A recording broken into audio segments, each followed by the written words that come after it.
He had learned the exact weight of the coffee mug by how it pulled at his wrist. Not because it was special, not because it was expensive, but because it made him pay attention. Porcelain, slightly chipped at the rim, heavier than it looked. If he rinsed it too fast, hot water sloshed over the edge and burned his skin. If he slowed down, steam rose and fogged his glasses. Either way, it demanded presence, something most of his life no longer did. He liked that. Attention was optional everywhere else. His name opened doors. His signature moved money.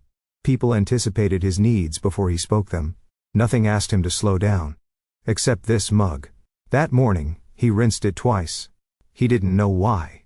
The kitchen was quiet in the way only very large homes could be. Too much space holding too little sound. He stood barefoot on the cold tile, staring at the counter as if something there might explain the tightness in his chest. Her scarf lay folded beside the coffee pot. Not forgotten. Not tossed aside. Placed. He noticed details like that. He always had. The scarf was thin, gray, soft enough to disappear if you weren't looking closely. It smelled faintly of laundry soap and something warmer beneath it. Something human. Familiar. He reached out, brushed the edge with his fingers, then pulled his hand back as if he'd touched something fragile. She was asleep in the guest room. That had been the agreement. Temporary. Practical.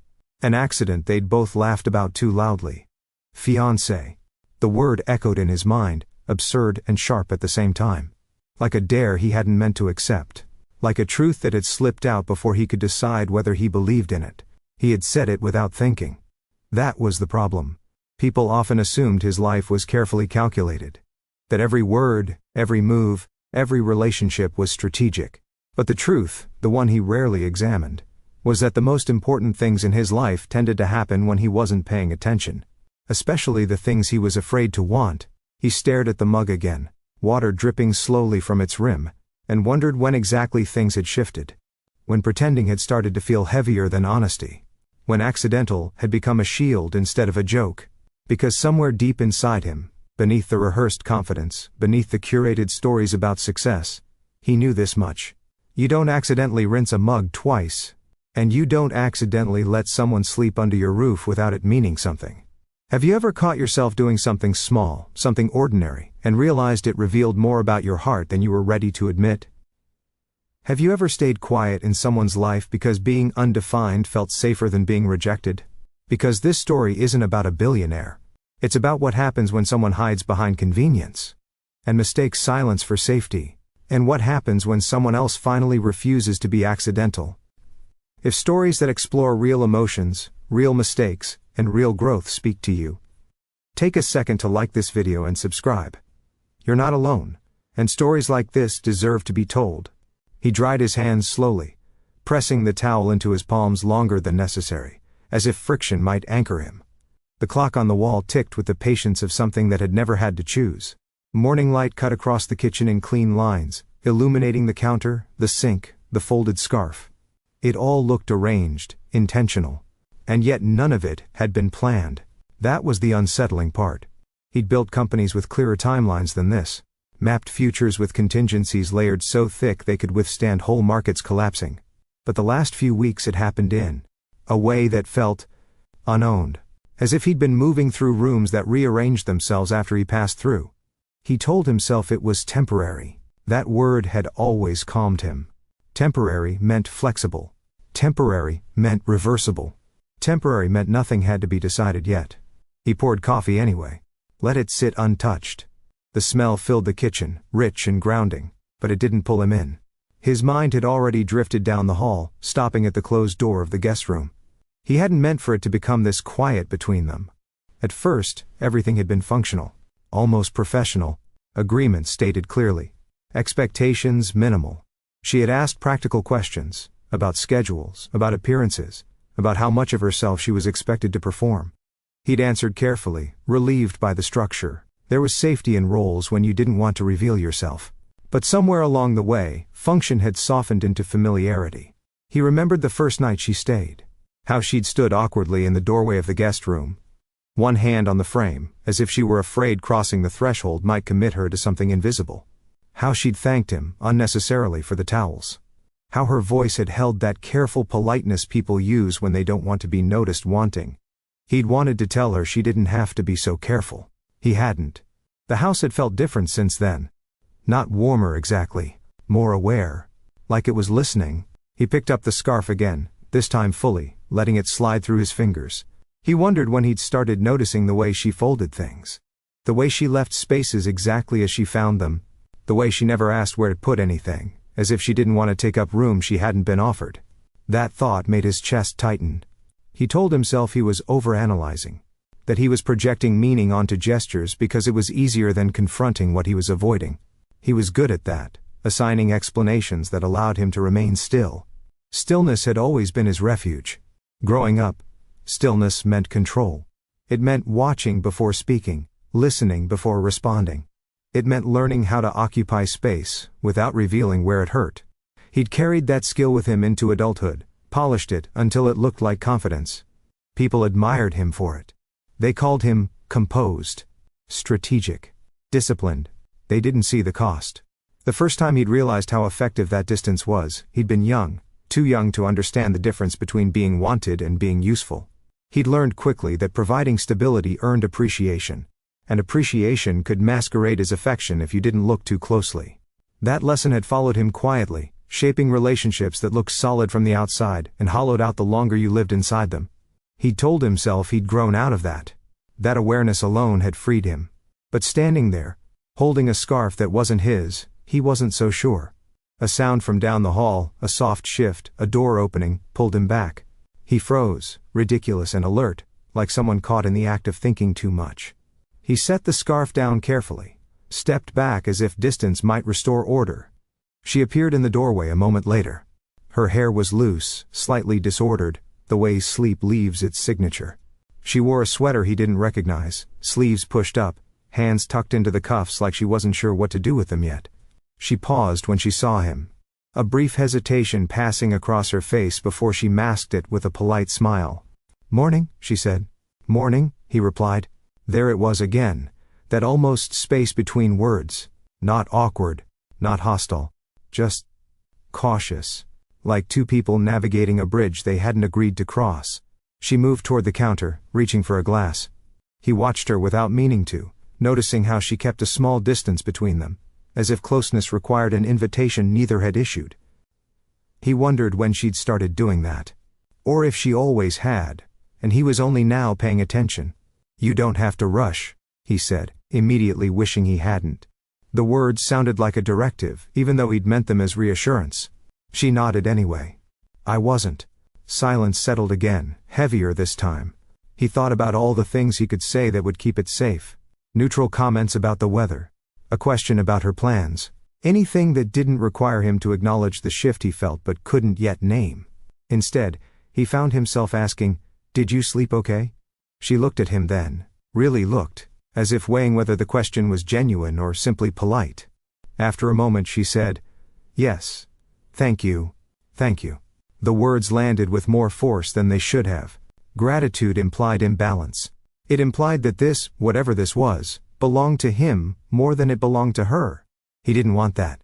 "I meant," he stopped, uncertain where the sentence was going. He wasn't used to that. "If you need anything you can just say."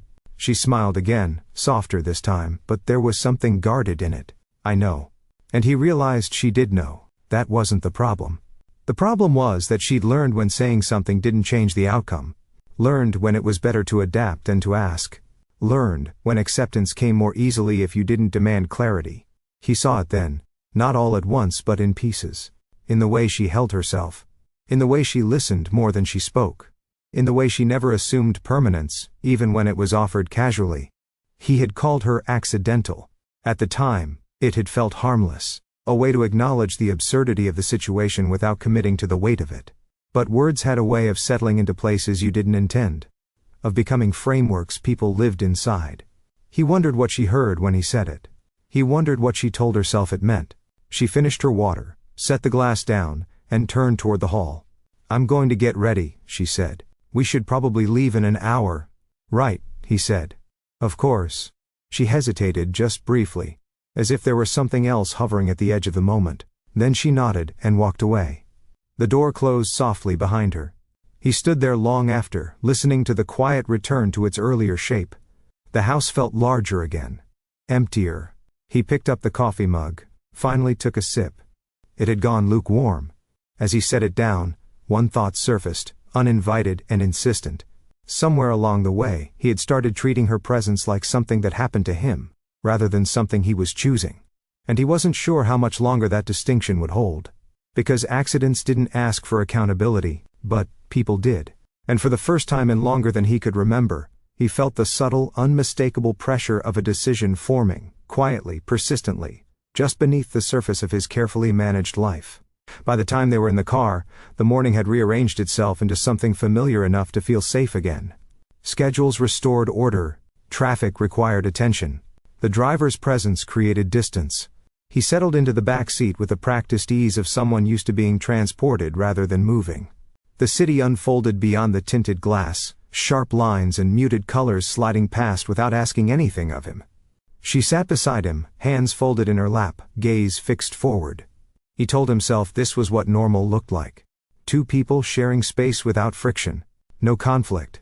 No demands. No need to define what hadn't been agreed upon. The absence of tension should have reassured him. Instead, it made him uneasy. He'd learned long ago how to read rooms, boardrooms, gala halls, quiet offices where decisions were disguised as conversations. But emotional rooms were different. They didn't announce themselves. They shifted subtly, rearranging expectations while you were still standing in the doorway. He glanced at her reflection in the window. Her face was calm, composed, almost distant. It struck him then how rarely she looked at him unless she needed to. How she never filled silence just to fill it. How she seemed comfortable letting moments pass without claiming them. There was discipline in that. Or maybe experience. He thought of the way she'd agreed so quickly that first night. No drama. No protest. Just conditions. Clear, reasonable, contained. It had impressed him. He respected people who knew how to negotiate emotional boundaries without raising their voices. Only now, he wondered what had taught her to do that. They arrived early. The building loomed ahead. Glass and steel, immaculate, impersonal. Inside, staff moved efficiently, greeting him with familiarity that bordered on reverence. He nodded, returned pleasantries, slipped into the role he knew by muscle memory. She walked beside him, matching his pace without effort. Someone handed her a badge without asking her name. Another smiled, approving, as if her presence completed an unspoken equation. He felt it again. That strange relief. Being understood without being known. And he wondered what it cost her to provide that comfort. As they waited for the elevator, a woman nearby leaned toward her and said warmly, "You must be very patient." She smiled politely. "I try to be." The doors opened. They stepped inside. The woman's words lingered. Patient. He replayed them silently. The assumption beneath them.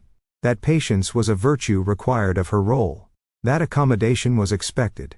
That understanding flowed in one direction. He told himself he was reading too much into it. But memory had a way of surfacing when you least wanted it to. He remembered past relationships, women who had praised his steadiness, his reliability, his calm. Women who had told him they felt safe with him. He had accepted those words gratefully, never asking what safety required in return. He hadn't noticed how often those relationships ended quietly, without confrontation. How often he was told, gently, that something was missing. They never said what. The elevator chimed. The doors opened onto a bright corridor. He stepped out first, then paused, holding the door with his hand so she could follow. She nodded her thanks, that familiar gesture again. And something inside him resisted it this time. He didn't want to be thanked. The meeting passed as expected. Introductions. Light conversation. His name carried weight, hers carried implication. She listened attentively, contributed when addressed, withdrew when not. He watched her adapt in real time, adjusting her presence to the room's needs with quiet precision. It occurred to him that she had been doing this long before she met him. On the drive back, he broke the silence. "You don't have to be so careful." She turned to him, surprised. Careful how? The question was genuine. That unsettled him. He searched for the right words, realized he didn't have them. "With everyone," he said finally. "You don't have to disappear." She considered this, eyes steady. "I'm not disappearing." A pause. "I'm choosing where I'm visible." The distinction landed between them. clear and immovable. He nodded, though he wasn't sure he understood all of it. He admired the clarity anyway. It was the kind he'd spent years avoiding. When they returned to the house, the afternoon light slanted through the windows, softer now. She went straight to the guest room. He lingered in the living area, standing still, listening to the faint sounds of her moving down the hall. He thought about how easily he slipped into neutrality. How often he mistook the absence of conflict for peace. How convenience had become his metric for success in relationships. It was efficient, predictable, safe. It was also lonely. He sat on the edge of the couch, hands resting on his knees, and allowed the thought to finish forming, something he'd interrupted every time it appeared before. If this were truly accidental, it wouldn't require so much restraint to keep it that way. The realization didn't demand action yet. It simply existed, quiet and persistent. Like the mug in the sink that would need rinsing again tomorrow. Like the scarf on the counter, folded with care, waiting for someone to decide whether it belonged. Some lessons didn't arrive as revelations. They arrived as discomforts you could no longer ignore. And as the house settled around him once more, he sensed, without quite naming it, that the story he was telling himself about this arrangement was beginning to thin. Not because she had asked for more, but because he was starting to understand what it meant when someone never did. If you've ever been in someone's life without knowing where you truly stood, take a second to like this video. It helps this story reach the people who need it most. And if you're new here, subscribe, because stories like this are about real emotions, not perfect love. She woke before the alarm, as she usually did. Not because she needed to, she rarely slept long enough to justify one, but because her body had learned not to trust silence. Quiet mornings had a way of stirring memories she preferred to keep folded away, neat and untouched, like clothes she no longer wore but hadn't given herself permission to throw out. The guest room was unfamiliar in a way that made her alert. Too clean. Too neutral. Nothing in it belonged to her, which was exactly how she liked it. She lay still for a moment, staring at the ceiling, cataloging the sounds of the house the way she always did in new places. Pipes settling. A distant hum. The faint echo of movement somewhere down the hall. He was awake. She knew without knowing how. Some instincts didn't require evidence. She sat up slowly, careful not to disturb the order she'd kept the night before. Her bag rested against the wall, zipped, ready. Shoes lined neatly beside the door, toes pointing outward. It wasn't a habit she'd ever explained to anyone, mostly because no one had ever asked. But if she was honest with herself, she knew exactly why she did it. Leaving was easier when you didn't have to turn around. She showered quickly, letting the water run just long enough to rinse sleep from her thoughts. The mirror above the sink reflected a woman she recognized, calm, composed, self-contained. She met her own gaze for a moment, searching for something unsettled beneath the surface. There was nothing obvious. That didn't mean nothing was there. She dressed carefully, choosing clothes that asked for nothing. Neutral colors. Comfortable lines. She'd learned long ago that being visually unobtrusive made it easier to exist without explanation. People projected less onto you when you didn't invite interpretation. As she stepped into the hallway, she checked her phone automatically. No new messages. No missed calls. The screen went dark again, but the motion had served its purpose. It reminded her that there were no expectations waiting for her elsewhere, that she was free to stay present without being pulled away. Freedom, she'd learned, could feel a lot like loneliness if you weren't careful. She paused outside the kitchen, listening. The faint clink of porcelain. Running water. She hesitated, just long enough to ask herself the same question she'd been asking in different forms since that night at the charity event. Why am I still here? The answer was never dramatic. It wasn't romance or ambition or hope. It was simpler than that. Because I said I would be. Commitment for her had always been about follow-through rather than feeling. She'd learned early that emotions could be unpredictable, but actions were measurable. People forgot what they felt. They rarely forgot what they agreed to. She stepped into the kitchen and saw him standing at the counter, sleeves rolled up, drying his hands. The morning light caught the edges of him, outlining a man who looked composed even in stillness. He turned when he sensed her, and for a brief second, something unguarded passed through his expression before it settled again. She filed that away. People often thought she wasn't paying attention, that her quietness was absence. They mistook restraint for emptiness. They were wrong. She noticed everything. The way he lingered over ordinary tasks. The way his gaze moved, not intrusive, but observant. The way he seemed more at ease with objects than with questions. She'd recognized it almost immediately, the comfort of control disguised as calm. It felt familiar. She took a glass from the cabinet, filled it with water, and drank slowly. She could feel his attention on her without looking. It wasn't possessive. It wasn't evaluative. It was curious, as if he were trying to understand something he didn't yet have language for. That curiosity was what had convinced her to stay that first night. Not his wealth. Not his status. Curiosity was rarer than both. Still, she didn't mistake curiosity for intention. She'd learned that lesson the hard way. Years ago, long enough to feel distant, recent enough to still ache, she'd loved a man who spoke in possibilities instead of plans. He had called their relationship easy, as if that were the highest compliment he could offer. Easy meant she didn't ask hard questions. Easy meant she adapted. Easy meant she learned to need less. When he eventually left, he'd said it gently, almost apologetically. This was always temporary, he'd reminded her, as if she'd forgotten the terms. She hadn't forgotten.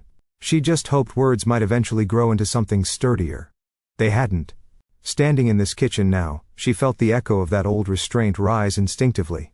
Don't assume. Don't attach. Don't mistake presence for permanence. He spoke, breaking the silence. Did you sleep okay? She studied his face as she answered. The question felt sincere, but sincerity alone didn't guarantee safety. She chose honesty anyway. Small, manageable honesty. Yes. Thank you. Gratitude was easier than explanation. When he offered, if you need anything, you can just say, she nodded. She did know. That wasn't the issue. The issue was knowing when saying something would change the outcome, and when it would only reveal how much you hoped it might. She excused herself to get ready, sensing the moment closing. In the hallway she let out a breath she hadn't realized she'd been holding. She wasn't disappearing, she told herself as she dressed. She was choosing where to be visible. That distinction mattered. It was the difference between self-respect and self-erasure, between patience and passivity. As they left the house together later, she felt composed again, grounded. This was an arrangement, not a promise.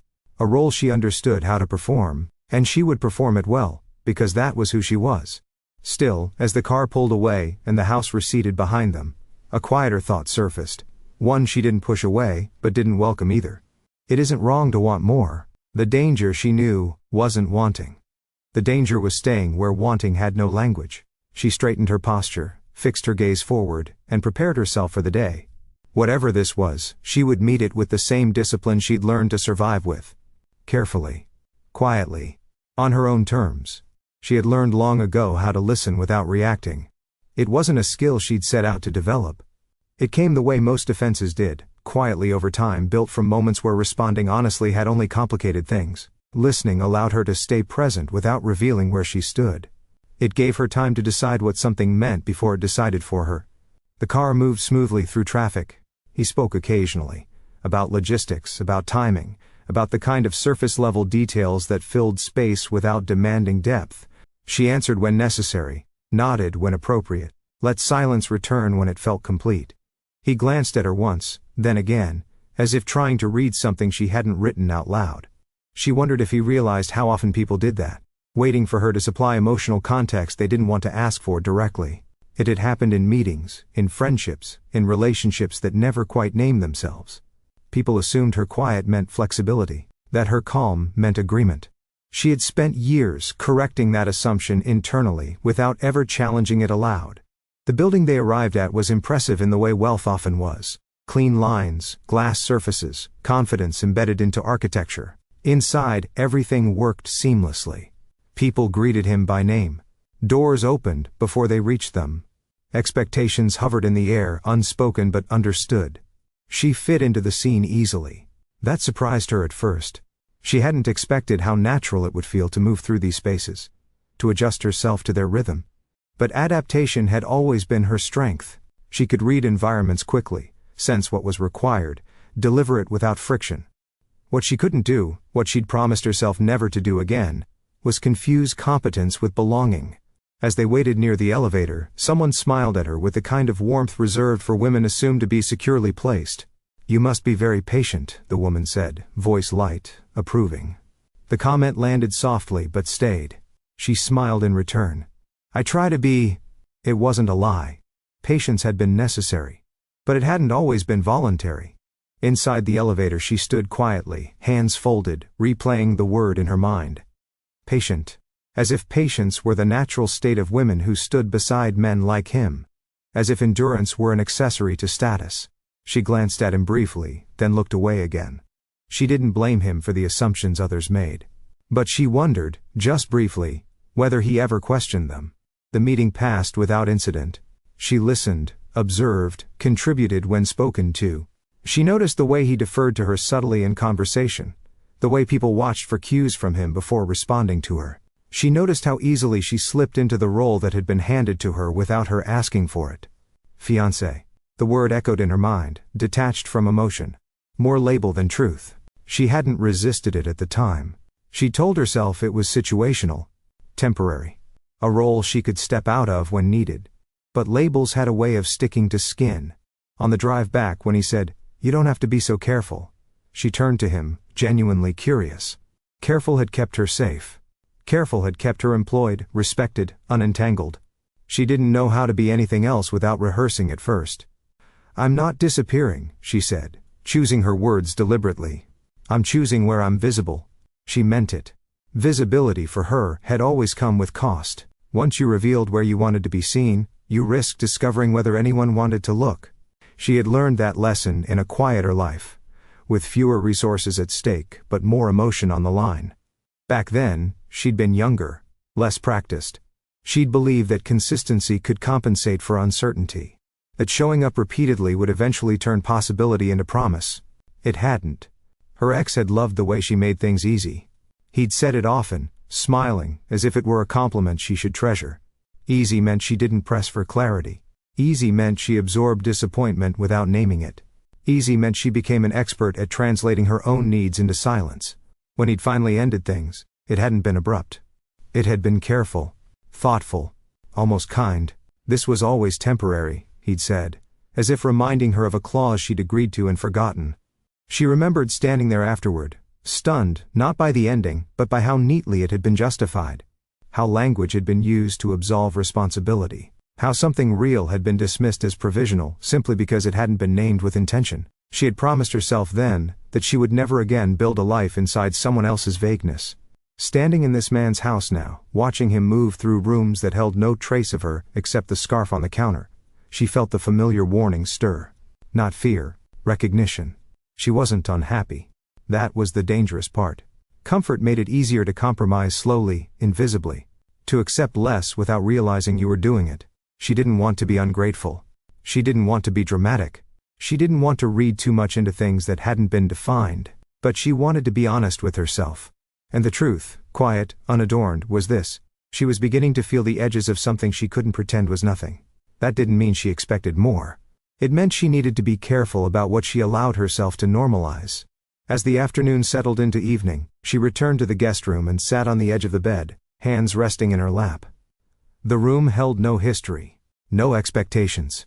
She appreciated that. Still, she didn't line up her shoes that night. She left them where she'd kicked them off, a small, unconscious rebellion against her own patterns. She noticed it only after the fact and didn't correct it. Sometimes awareness came in the smallest deviations. She lay back, staring at the ceiling again, listening to the quiet. Somewhere in the house he moved, soft footsteps, a door closing. She imagined him navigating his own thoughts, arranging them the way he arranged everything else, carefully, deliberately, at a distance. She wondered if he knew how close he already was to a line he hadn't acknowledged. She didn't intend to push him toward it. That wasn't her role. But she also knew this: if he continued to call her accidental, she would eventually believe him. And when that happened, leaving wouldn't feel dramatic or painful, it would feel logical. That realization didn't make her sad. It made her clear. She closed her eyes, letting the thoughts settle without judgment. Whatever came next would reveal itself in time. She would stay present. She would keep her boundaries intact. She would not ask to be chosen. Because she had learned, through memory, through loss, through restraint, that the most important choice she could make was deciding when to step away from being almost something. Even if no one else noticed when she did. The invitation arrived 3 days later, printed on thick cream paper, with lettering that felt heavier than it needed to be. He stood at the kitchen counter turning it over in his hands, reading the details even though he already knew them by memory. Charity Gala. Friday evening. Formal attire. His name centered, confident, unquestioned. Beneath it, a space where another name could easily belong. He hadn't written it himself. He rarely did. Things like this were arranged around him, assembled by people who understood the shape of his life well enough to anticipate what it required. A companion. A narrative. Something that fit. He told himself it was routine. That these events were part of the cost of visibility. That nothing about this one was different. But he hadn't stopped thinking about how the room softened the last time he'd said the word fiancé. The ease of it had unsettled him more than the attention ever had. He glanced down the hallway toward the guest room, then back at the invitation. He hadn't planned to ask her. Planning would imply intention, and intention was the thing he kept circling without naming. Still, the thought of attending alone felt strangely heavier than it should have. Not lonely, exposed. He folded the invitation once, then unfolded it again, as if repetition might produce clarity. It didn't. Instead, a familiar instinct rose up: simplify. Reduce the variables. Do what worked before. He exhaled and walked down the hall. She was at the small desk in the guest room, reviewing something on her tablet. Papers were stacked neatly beside her, aligned with care. She looked up when he knocked lightly on the doorframe, surprise flickering across her face before she smoothed it away. "Do you have a minute?" he asked. Of course. He stepped inside, acutely aware that this was still her space only by permission. The room smelled faintly of her shampoo now, subtle but unmistakable. He wondered when that change had occurred. He wondered why he noticed. "There's an event on Friday," he said, holding up the invitation. "A charity gala?" She nodded slowly. "Okay. I was wondering if you'd be willing to come with me." There it was. The question he'd avoided by pretending circumstances asked it for him. She didn't answer immediately. Instead, she set the tablet aside and folded her hands in her lap, giving the moment the attention it deserved. He admired that about her. How she refused to rush decisions just to ease someone else's discomfort.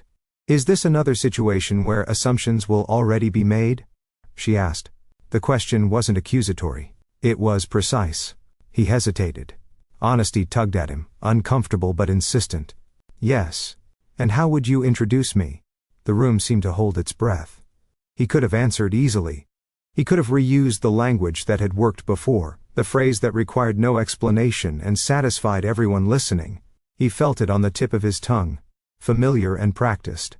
Accidental. Instead, he paused. "I don't want to lie to you," he said carefully. That wasn't an answer. She noticed. He could tell by the way her expression shifted, not closed, but alert. Attentive. As if she were watching someone navigate unfamiliar terrain. "You don't have to decide right now," he added quickly. Too quickly. He recognized the pattern, even as he fell into it. Patch the moment. Relieve the pressure. Restore neutrality. She studied him for a moment longer, then nodded. "I'll go." Relief washed through him, immediate and unearned. He didn't question it. He rarely did. "Thank you," he said. She smiled faintly. "You're welcome." But as he turned to leave, something stopped him. A feeling. Not quite guilt, not quite fear. Awareness maybe. The sense that he'd just accepted something without fully acknowledging what it cost. "Clara," he said, the name unfamiliar in his mouth, deliberate. She looked up again. "If at any point this becomes uncomfortable for you," he continued, "you can tell me." She held his gaze, calm and steady. "I know." That phrase again.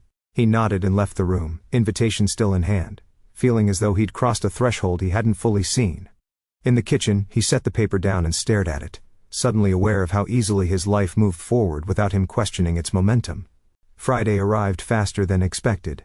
The house transformed in the hours before the event. Staff moved quietly, efficiently. Clothes were laid out. Details confirmed. The mirror in his bedroom reflected a man who looked exactly as he was expected to look. Tailored, composed, untroubled. He adjusted his cufflinks and thought, not for the first time, about how often appearances were mistaken for certainty. When she emerged from the guest room, he forgot what he'd been thinking. She wore a dark dress, simple in design, elegant without effort. Nothing about it demanded attention. Yet it drew his anyway. She moved with the same composed grace he'd come to recognize. But there was something different tonight.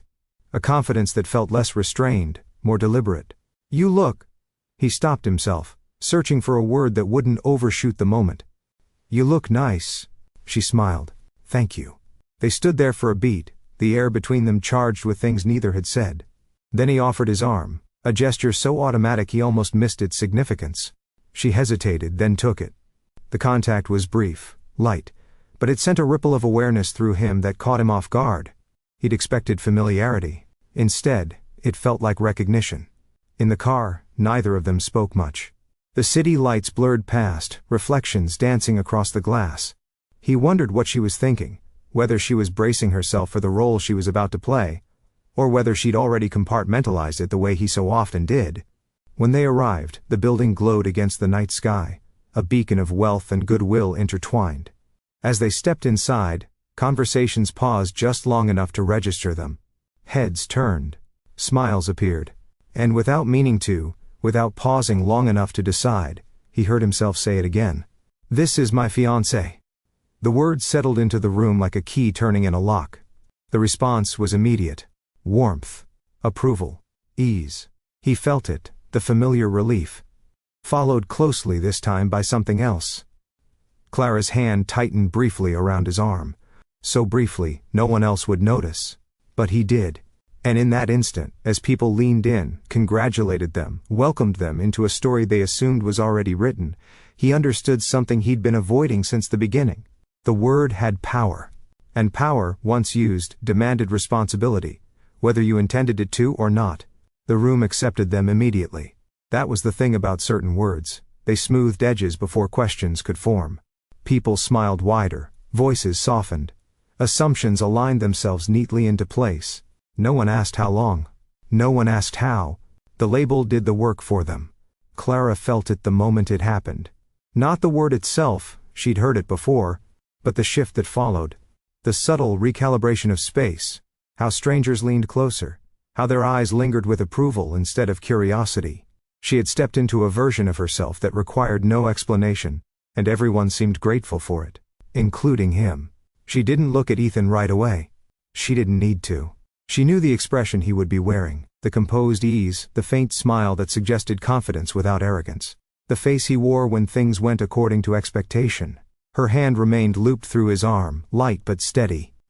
She reminded herself to breathe. This is just a role, she thought.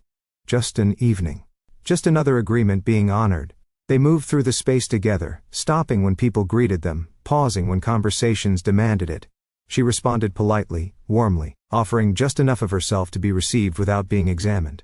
It was a balance she knew how to maintain. Still, something in her chest tightened each time someone congratulated them. "Engaged," one woman said softly, as if the word were fragile. "How wonderful." Clara smiled. "Thank you." The exchange felt practiced, almost scripted, yet it stirred something restless beneath the surface. She wasn't uncomfortable exactly. She was aware. There was a difference. They found their seats near the front, close enough to be seen but not close enough to be scrutinized. As they sat, Ethan leaned toward her slightly. "Are you okay?" he asked quietly. She considered the question before answering. Not because she didn't know, but because the truth had layers. "Yes," she said. Then, after a pause, added, "I just wasn't expecting how complete the story feels to everyone else." He nodded, understanding flickering across his face. "It simplifies things." "It does," she agreed. But simplicity wasn't the same as truth. As the program began, Clara let her attention drift. The speeches blurred together, words about generosity, about impact, about making a difference. She'd heard variations of them before. She appreciated the intention, even admired it. Still, her mind kept circling back to the same thought. People believed this because it fit. That realization stayed with her long after the applause faded. During a break, Ethan excused himself briefly to speak with someone he knew. Clara stood alone near a table, nursing a glass of water, observing the room from a distance. It was easier that way. When you weren't anchored to anyone, you could see more clearly. She noticed how couples leaned into each other unconsciously. How hands found familiar places without thought. How some conversations carried weight while others skimmed the surface. She wondered where she and Ethan fit in that spectrum. A voice behind her interrupted the thought. "You look like you're watching a play instead of being in one." She turned to see a man she didn't recognize immediately, his expression open, curious. There was no flirtation in his tone, just observation. Maybe I am, she said lightly. He smiled. That usually means you're the most honest person in the room. She laughed softly at that. I don't know about that. I'm Nathan, he said, offering his hand. A friend of Ethan's. We went to college together. She shook it. Clara. Nice to finally put a face to the name, Nathan said. Ethan's mentioned you. That caught her off guard. He has? Yes, Nathan said easily. Usually when he's trying to avoid talking about himself. The comment landed gently, but it stayed. They talked for a few minutes, about nothing important. The city, the event. How long it had been since Nathan had attended something like this. The conversation felt unweighted, honest in its lack of agenda. You seem very grounded, Nathan said at one point. Not swept up in all of this. Clara considered the word. Grounded. I've learned to stand where I can feel my feet, she said. It makes it easier to move when you need to. Nathan studied her for a moment, as if hearing something beneath the sentence. That's a good way to live. Ethan returned then, and the moment shifted. Nathan stepped back politely, nodding to them both before moving on. As he walked away, Clara felt Ethan's attention sharpen. Everything okay? Ethan asked again. Yes, she said. Your friend seems kind. He is, Ethan replied, though his gaze lingered a second longer than necessary in the direction Nathan had gone. He has a habit of noticing things. Clara smiled faintly. That can be useful. They resumed their places in the room, but something had subtly changed. Not between them exactly, more like within him. Clara sensed it the way you sensed weather before it broke. A tightening. A quiet alertness. As the evening wound down, they moved toward the exit with practiced grace, thanking hosts, exchanging pleasantries. The performance concluded without incident. In the car, the silence felt different from before. Not empty. Expectant. Ethan stared out the window, thoughts clearly elsewhere. Clara watched the city lights pass, reflecting on glass, multiplying and fading. She felt the familiar urge to smooth things over, to offer reassurance without being asked. She didn't. The car slowed as they neared the house. Ethan spoke suddenly, breaking the quiet. You handled tonight well. She turned toward him. I did what we agreed. I know, he said. He stopped, fingers tightening briefly against his knee. Thank you. She nodded. Gratitude again. She let it pass. Inside, the house greeted them with its familiar stillness. She slipped out of her shoes by the door, then paused, remembering, and nudged them into a neat line without quite knowing why. Ethan noticed. You don't have to do that, he said gently. She looked at the shoes, then back at him. I know. They stood there for a moment, the night settling around them, the unspoken weight of the evening pressing in. What happens now? He asked. The question wasn't about logistics. She recognized it immediately. She considered him. Really considered him. The man who moved through the world with intention in every area except the one that mattered most. The man who had called her fiancée because it made things easier, not because he decided what it meant. We go on, she said carefully. The same way we have been. And if that changes? He asked. She met his gaze, calm and steady. Then we'll need to talk about it. He nodded, as if accepting a truth he couldn't yet act on. Clara turned toward the guest room, hand resting briefly on the doorframe. She felt composed, clear. She hadn't lost herself tonight. She hadn't asked for more than was offered. But as she closed the door behind her, one final thought surfaced, quiet but undeniable. If people believed this story so easily, it was because it looked real enough to be true. And that, she knew, was exactly what made it dangerous. The days after the gala settled into a rhythm that felt deceptively steady. Ethan returned to meetings and calls, decisions stacked neatly on top of one another, each resolved with the confidence people expected from him. Clara resumed her quiet routines, slipping easily back into the spaces she occupied without announcement. On the surface, nothing had changed. But under that surface, something had shifted its weight. It showed up in small ways first, in how Ethan paused before speaking, as if weighing not just his words, but their consequences. In how Clara lingered an extra second in shared rooms, as if testing whether her presence registered differently now. They didn't talk about the gala. Not directly. It hovered between them like a thought both were circling but neither had decided to voice. One evening, they found themselves in the kitchen again, moving around each other with the familiarity that had grown quietly over time. Clara prepared dinner with practiced ease, chopping vegetables with a precision that suggested comfort rather than urgency. Ethan watched from the counter, pretending to read something on his phone, though he hadn't absorbed a word in minutes. "You don't have to stay out here," she said without looking up. "I'm fine." "I know," he replied. "I just don't mind." She glanced at him then, eyebrow lifting slightly, not amused but curious. He met her gaze, surprised by his own honesty.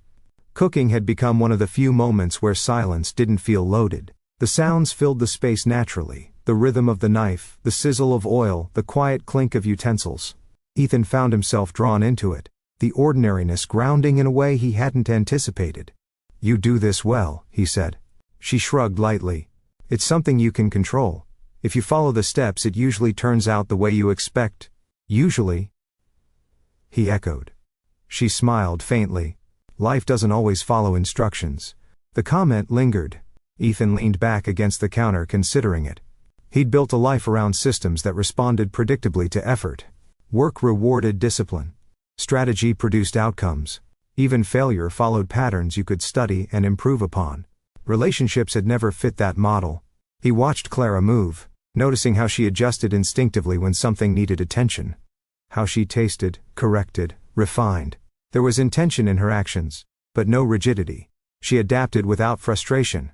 "How did you learn to do that?" he asked. She paused, knife resting on the board. "Which part?" "Knowing when to adjust," he said. "Without getting upset." She thought about it. "Trial and error," she said finally. "And learning that being flexible doesn't mean being careless." That distinction landed deeper than he expected. They ate together at the small table near the window, conversation light but present. Clara spoke about a book she'd been reading, Ethan about a project he was overseeing. They listened to each other with the kind of attention that didn't demand reciprocation, but offered it freely. Afterward, Clara began clearing the dishes. Ethan stood to help, then hesitated, unsure where he fit into this unspoken choreography. "You don't have to," she said gently. "I want to," he replied. She studied him for a moment, then handed him a plate. The gesture felt symbolic, though neither named it. As they worked side by side, Ethan's mind drifted back to the gala. To the way Nathan had spoken to Clara, not with admiration exactly, but recognition. The way Clara had responded, grounded and self-possessed. The ease between them that hadn't relied on labels or roles. "You and Nathan seem to talk easily," Ethan said, surprising himself with the observation. Clara rinsed a plate, set it on the rack. "We did. Did you know him before?" "No," she said. "But he wasn't trying to place me." Ethan frowned slightly. "Place you?" "Figure out where I fit," she explained. "What I was supposed to be to him. And that matters?" he asked. She turned to face him fully now. "It matters more than people realize." The words carried no accusation, just truth. Ethan nodded slowly. He thought of how often he'd introduced Clara with a word that placed her neatly into a category everyone understood. How that word had relieved him of explanation, while assigning her a role she hadn't chosen. He swallowed. "I didn't mean for it to feel like that." "I know," she said. There was that phrase again. He leaned against the counter, hands resting flat on the surface. "Do you ever get tired of being the one who understands?" The question escaped before he could reconsider it. Clara didn't answer immediately. She dried her hands, folded the towel carefully, and set it aside. Then she met his gaze. "Yes," she said simply. "But I get more tired of explaining myself to people who aren't listening." Something tightened in Ethan's chest. He recognized the truth in it, recognized how often he'd relied on being understood without doing the work of understanding back. They stood there, the moment stretching, not uncomfortable but charged. He felt the familiar urge to retreat, to shift the conversation back to safer ground, to restore the balance he knew how to manage. Instead, he stayed. "I don't want to do that," he said quietly. She searched his face, not for reassurance but for consistency. "Then don't." The simplicity of it left him momentarily speechless. That night, as Clara retreated to the guest room, she didn't feel the usual sense of withdrawal. The house still wasn't hers, but it felt less indifferent. Less like a place she was passing through. Ethan remained in the living room, staring out at the darkened yard. He replayed the conversation, noting where he'd almost deflected, where he'd nearly minimized. Awareness, he was learning, didn't arrive as a single revelation. It accumulated, moment by moment, until ignoring it required effort. He thought again about the word fiancé, about how easily it had slipped into conversation, how quickly it had shaped perception. He wondered what it would mean to use her name instead. Not in public. Not for effect. But with intention. The thought unsettled him, not because it felt wrong, but because it felt like a step forward he wasn't sure he was ready to take. Some habits were easier to maintain than to change. And yet, as the night deepened, Ethan sensed that maintaining the current arrangement would require a different kind of effort now. One that asked more of him than comfort. One that asked him to choose. Clara noticed the change before Ethan did. Not because it was dramatic, it wasn't. But because she had learned to recognize shifts that came quietly. The ones that announced themselves not with words, but with pauses, with glances held a second too long, with questions asked that weren't strictly necessary. The next morning, he said her name. Not loudly. Not pointedly. Just once, as they passed each other in the hallway. Clara. She stopped without meaning to. Yes? He looked almost surprised by her response. As if he hadn't realized the weight of what he'd done. Coffee's ready, he said. It was an ordinary sentence. But her name lingered in the air after it, distinct and deliberate. She nodded and followed him to the kitchen, aware of how something so small could recalibrate an entire room. Names did that. They made people visible. They sat across from each other at the table, steam rising between them. The mug he used was new, unmarked, unchipped. She noticed that too, though she didn't comment on it. Change, she knew, was fragile when it was still forming. You didn't press on it. You let it settle. You have a call today, she said, glancing at her phone. I heard you mention it yesterday. I do, he replied. Later this afternoon. You'll want the house quiet. It wasn't a question. He hesitated, then shook his head. No, stay. If you want. She studied him for a moment, gauging whether the invitation was reflex or intention. Whatever she saw in his expression seemed to satisfy her. All right, she said. The call came and went. He took it in his office, door partially closed. Clara stayed in the living room, reading, letting the space exist without tiptoeing. When he emerged, he looked lighter somehow, as if the boundary between work and everything else had softened. Thank you, he said. For what? For not disappearing, he said, then winced slightly, as if realizing how that might sound. She smiled faintly. I wasn't planning to. That afternoon, Nathan stopped by. Ethan hadn't known he was coming until the security alert chimed softly, announcing a guest. He frowned at the notification, then felt a strange mix of anticipation and unease settle in his chest. Clara was on the couch when he entered, book in hand. She looked up as Ethan checked the screen. Nathan, he said. He's a friend. She nodded. I remember. Ethan hesitated. You don't have to. It's fine, she said. I'll say hello. Nathan arrived with the same unassuming energy he always carried, dressed casually, as if he'd come for coffee rather than conversation. He greeted Ethan easily, then turned to Clara with a warm smile. Good to see you again, he said. I hope this place hasn't swallowed you whole. She laughed softly. Not yet. They sat together in the living room, conversation flowing naturally. Nathan spoke about work, about a recent move he was considering, about the strange comfort of leaving familiar cities. Clara listened, asked thoughtful questions, shared small pieces of herself without oversharing. Ethan watched from his chair, quiet. It wasn't jealousy that tightened his chest. It was recognition. The ease between them didn't rely on history or expectation. There was no performance required. No role to fulfill. At one point, Nathan turned to Clara and said, You know, you don't fade into rooms the way you think you do. She tilted her head. I don't. No, he said. You choose when to be still. There's a difference. Clara smiled, appreciative but reserved. That's generous. It's observant, Nathan replied.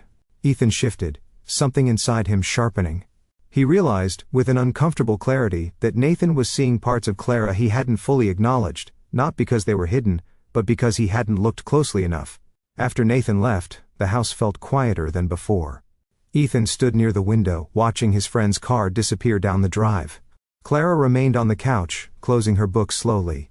You don't seem bothered, Ethan said, more observation than accusation. I'm not, she replied. Why would I be? He considered the question. Some people might be. She met his gaze. I'm not responsible for other people's discomfort. Neither are you, The words weren't harsh. They were matter of fact. And they landed squarely where he couldn't ignore them. "I think I've been confusing peace with avoidance," Ethan said quietly. Clara waited. "I've built a life where most things don't require me to explain myself," he continued. "And I thought that meant I was free. And now?" she asked. "Now I'm realizing that not explaining yourself also means not being fully known." She nodded slowly. "That's usually the trade-off." They sat with that for a moment. "I don't want to trade that anymore," he said. Clara studied him, careful. "Then you'll need to decide what you're willing to risk." Risk. The word settled between them, heavy and unavoidable. Ethan had spent years managing risk, minimizing it, outsourcing it. Emotional risk was different. You couldn't hedge against it. You couldn't delegate it. That evening, as they prepared dinner together again, he caught himself doing something unfamiliar, asking instead of assuming. "What do you want?" he asked, not just about the meal but about the moment. Clara considered him. "I want honesty," she said. "Even when it's inconvenient." He nodded. "I can do that. I don't need perfection," she added. "I need intention." He met her gaze. "I'm learning the difference." Later, when they parted for the night, there was no awkwardness. No sense of retreat. Just the quiet understanding that something had shifted into place. Not resolved, not complete, but acknowledged. In her room, Clara sat on the edge of the bed, reflecting on the day. She felt grounded, steady. She hadn't lost herself in this space. She hadn't shrunk to fit it. Down the hall, Ethan stood in his kitchen, staring at the new mug in his hand. He turned it slowly, noting its smooth rim, its unmarked surface. It didn't demand attention the way the old one had. But he realized now that care wasn't about necessity. It was about choice. And for the first time, he understood that choosing someone didn't begin with grand declarations or public labels. It began with small, deliberate acts. Like saying a name. Like staying in the conversation. Like deciding, quietly, firmly, not to hide behind what was accidental, when what you felt was anything but. Ethan had always believed memory was reliable. Not perfect, but honest in its intentions. A record you could revisit, organize, and learn from if you were disciplined enough. He trusted his recollections the way he trusted data, assuming patterns would emerge if you looked long enough. Lately though, memory felt less like a guide and more like a mirror he hadn't cleaned in years. It happened one evening as he sat alone in his study, scrolling through old emails he had no practical reason to revisit. Messages from past assistants, former partners, conversations that once felt urgent and now seemed strangely hollow. He wasn't searching for anything in particular. He just hadn't wanted to sit in the quiet of the house without distraction. He stopped on an email thread from years ago. Short, polite, efficient. "I understand if this is easier for you," it read. "I just wish we'd talked about it sooner." He frowned, trying to place it. The name eventually surfaced, distant but intact. A woman he'd dated seriously, at least what he'd considered seriously at the time. They'd ended things without conflict, without raised voices. He'd remembered it as mutual. Clean. Now, rereading her words, he wasn't so sure. He leaned back in his chair, the realization uncomfortable but undeniable. He had a habit of remembering endings as agreements, even when they'd been concessions. Of recalling silence as consent. It wasn't that he hadn't cared. It was that caring had always stopped short of inconvenience. The thought sat heavily with him. From the kitchen came the faint sound of movement, Clara rinsing a dish, setting it carefully in the rack. Ordinary sounds. Domestic. He felt a surprising tug of relief knowing she was there, occupying the house with her quiet presence. He closed the laptop and stood, drawn toward the kitchen without quite deciding to go. Clara was at the sink, sleeves rolled up, hair pulled back loosely. She glanced over her shoulder when she sensed him, offering a small smile. "You're still working?" "No," he said. "Just thinking." She nodded, as if that explained everything. "That can be tiring." He watched her for a moment, then said, "Do you ever think about how much of who we are is shaped by things we remember wrong?" She paused, then turned to face him. "Often." He was relieved she didn't ask why. "I've been remembering my past relationships," he admitted. "Or at least, the versions of them I tell myself." "And?" she asked. "And I'm realizing I always cast myself as reasonable," he said quietly. "Understanding. Flexible." She waited. "I don't think I ever asked whether that flexibility came at someone else's expense." The words felt exposed once spoken, but also oddly grounding. Clara dried her hands slowly. Most people don't, she said. They remember how they felt, not how others adapted around them. He nodded. Did you? She considered the question carefully. I used to, she said. I used to think if something ended quietly, it meant it ended kindly. And now?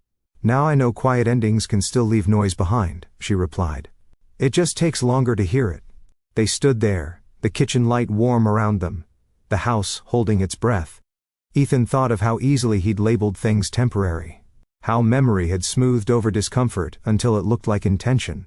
He thought of Clara, and how she never rushed to define things, never demanded reassurance, never filled silence just to ease tension. He wondered how many times he'd benefited from that kind of restraint without noticing. I don't want to remember us wrong, he said suddenly. The words surprised him. He hadn't planned them. They felt risky in a way he wasn't accustomed to. Clara's expression softened, but she didn't move closer. Then you'll have to be present, she said. Memory distorts when attention fades. He absorbed that, nodding slowly. That night, after she'd gone to her room, Ethan lay awake longer than usual. His thoughts drifted backward, replaying moments he'd previously filed away as unimportant. Conversations he'd redirected. Questions he'd avoided. The ease with which he'd let others adjust to him instead of meeting them halfway. He wondered what Clara would remember about this time if nothing changed. He didn't like the answer that formed. Across the hall, Clara lay on her bed staring at the ceiling, her own memories surfacing uninvited. She thought of the way Ethan had watched her cook, attentive but reserved. Of the way he'd said her name that morning, careful as if testing its weight. She'd learned not to mistake awareness for action. People often recognize patterns long before they chose to break them. Still, something about tonight felt different. Not hopeful. Honest. She turned onto her side, pulling the blanket closer. She wasn't afraid of what might happen. She was afraid of staying too long in a place that never asked her to be more than adaptable. And for the first time, she sensed that Ethan might finally be asking himself the same question. Not what is easiest, but what is true. The thought didn't comfort her, but it steadied her. And sometimes, she'd learned, steadiness was the first sign that something real was about to be tested. The next morning arrived without ceremony. No revelation, no decisive conversation waiting in the light. Just the ordinary return of routine, the kind that often decided more than dramatic moments ever did. Clara was already in the kitchen when Ethan came down, standing at the counter with a mug in her hands. Not his mug, one of the plain ones from the cabinet. She held it carefully, warming her palms against it, eyes unfocused as if her thoughts were somewhere else entirely. He paused at the doorway, watching her. There was something quietly resolute in the way she stood, as though she had already drawn a line inside herself, and was simply waiting to see whether the world would notice. Morning, he said. She turned. Morning. The exchange was gentle, familiar. But familiarity no longer felt neutral. It carried weight now, shaped by everything that hadn't been said yet. He poured himself coffee, then hesitated, glancing at the empty chair across from her. Can I sit? The question was small. The shift was not. She nodded. Of course. They sat in silence for a moment, the hum of the refrigerator filling the space between them. Ethan wrapped his hands around his mug, noticing again how smooth it felt, how undemanding. He thought about the old one, about how discomfort had once reassured him that he was paying attention. I've been thinking about what you said, he began. Clara didn't interrupt. About memory, he continued. About how people adapt around others without being asked. She listened, expression neutral but engaged. I think I've built my life in a way that rewards people for being flexible with me, he said. I tell myself it's mutual. But I'm not sure it always has been. Clara took a sip of her coffee. What made you realize that? He exhaled slowly. Because you don't ask me for anything, he said. And somehow that's made it easier for me to keep things the same. She set her mug down carefully. That's not your fault. I know, he said. But it is my responsibility. The distinction mattered. He could feel it. She studied him for a long moment, then nodded. Most people don't notice until the silence gets too loud. And has it? He asked. She didn't answer immediately. When she did, her voice was steady. It's getting there. The honesty stung, but it didn't surprise him. They parted soon after, he to work, she to her day, both carrying the conversation with them like something fragile that required care. Ethan found it hard to concentrate, his attention drifting back to the kitchen table, to the way Clara had looked at him when she'd spoken. Not accusing, not pleading, just clear. That clarity followed him into meetings, into decisions he usually made without hesitation. He caught himself questioning not outcomes, but impact. Who adjusted? Who absorbed? Who benefited? It was unsettling. That evening, Nathan called. "I've been thinking about the other night," Nathan said without preamble. "About Clara." Ethan stiffened. "What about her?" "She's solid," Nathan said thoughtfully. "Grounded. You don't see that often." Ethan waited, sensing there was more. "You talk about things like they're provisional," Nathan continued. "Like you can always revise them later." Ethan didn't argue. "People aren't drafts," Nathan said quietly. The words landed with precision. "I know," Ethan replied. "Do you?" Nathan asked. "Because it doesn't matter what you intend if the other person has to live with the uncertainty." After the call ended, Ethan sat alone in his office, staring at the darkened screen of his phone. Nathan hadn't accused him of anything. He hadn't needed to. The truth was already present. Clara wasn't asking him to choose her. She was waiting to see if he could choose honestly. When Ethan returned home that night, the house was dim. Clara sat on the couch, reading, a blanket folded neatly beside her. She looked up as he entered, offering a small smile. "How was your day?" she asked. "Revealing," he said. She tilted her head. "In a good way?" "In an uncomfortable one," he admitted. "Which I'm starting to think might be the same thing." She smiled faintly at that. They talked quietly for a while, about nothing important, about dinner plans, about a show she'd started watching. The normalcy felt earned now, threaded with awareness. At one point, Ethan said, "Nathan called." Clara looked up, curious but calm. "Oh? He likes you," Ethan added quickly. "As a person." She laughed softly. "I hope so. That's usually the goal." Ethan hesitated, then said, "He told me people aren't drafts." Clara's expression softened. "That's true. I don't want you to feel like one," Ethan said. The words hung in the air. Clara closed her book slowly. "Then don't treat me like one." He nodded. "I'm trying not to." "Trying is a beginning," she said. "But it's not the same as deciding." He absorbed that, the truth of it settling in his chest. That night, Clara didn't retreat immediately to the guest room.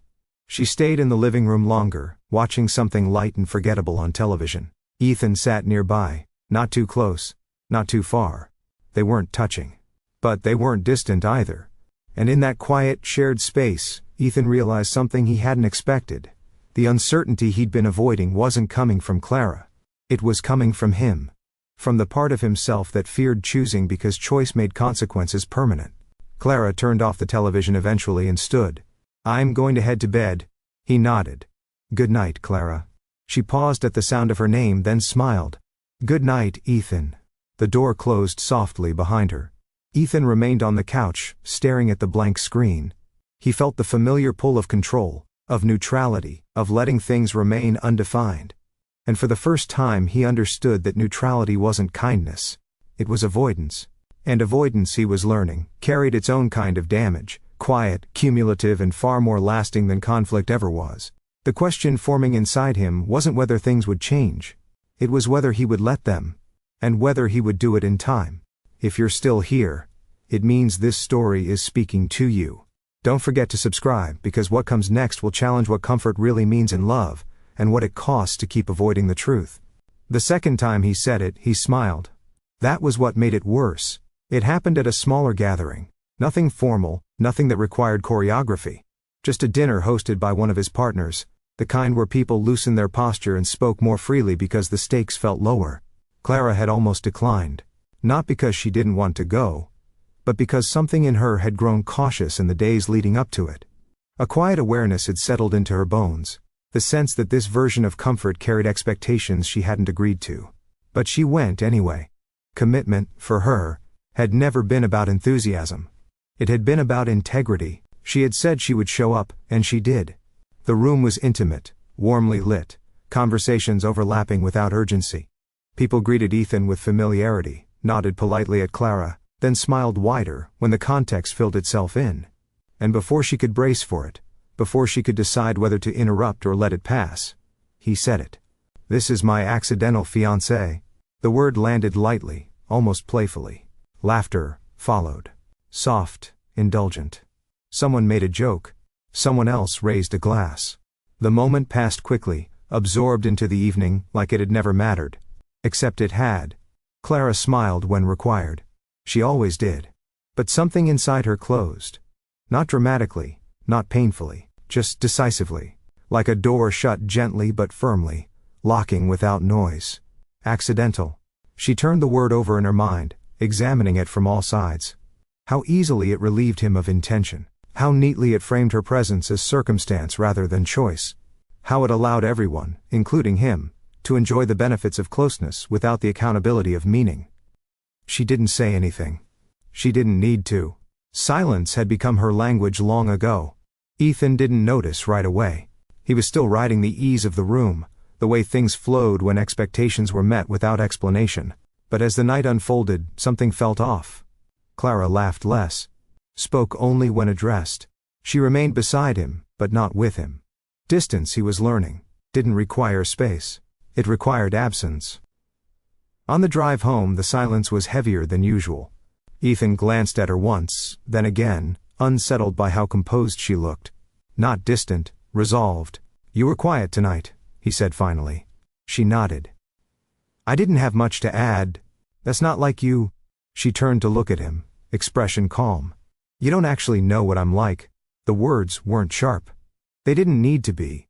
Ethan swallowed. "I didn't mean it that way." "I know," she said. There it was again. But this time, it didn't comfort him. Back at the house, Clara slipped off her shoes and left them where they fell. She didn't straighten them. Didn't correct the disorder.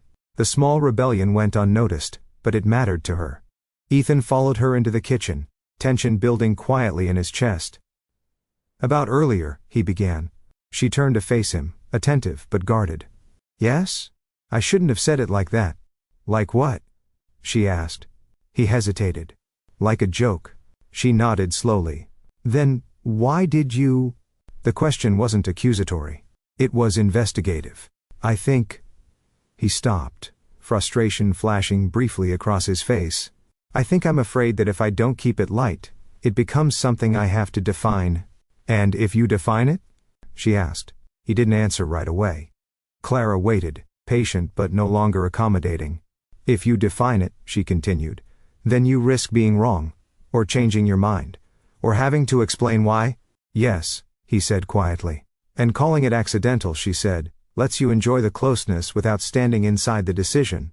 The truth of it hit him hard. "I didn't realize it felt that way to you," he said. She met his gaze, steady. "I didn't realize I was letting it." The honesty hung between them, stark and unadorned. "I'm not asking you to choose me," she said next. "I'm asking you not to minimize me." The words settled into him slowly, reshaping something fundamental. "I don't want to be described like I just happened to you," she added. "I want to be named like I was chosen, or not." Ethan felt the familiar instinct to retreat, to soften the moment with reassurance or deflection. Instead, he stayed where he was. "I'm sorry," he said. Not quickly.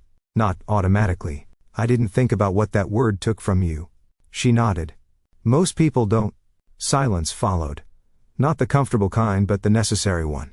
The kind that forced decisions to surface whether you wanted them to or not. That night, Clara went to her room earlier than usual. She closed the door and leaned against it, breathing slowly, evenly. She didn't feel angry. She felt clear. She had spent too long in her life being easy to keep.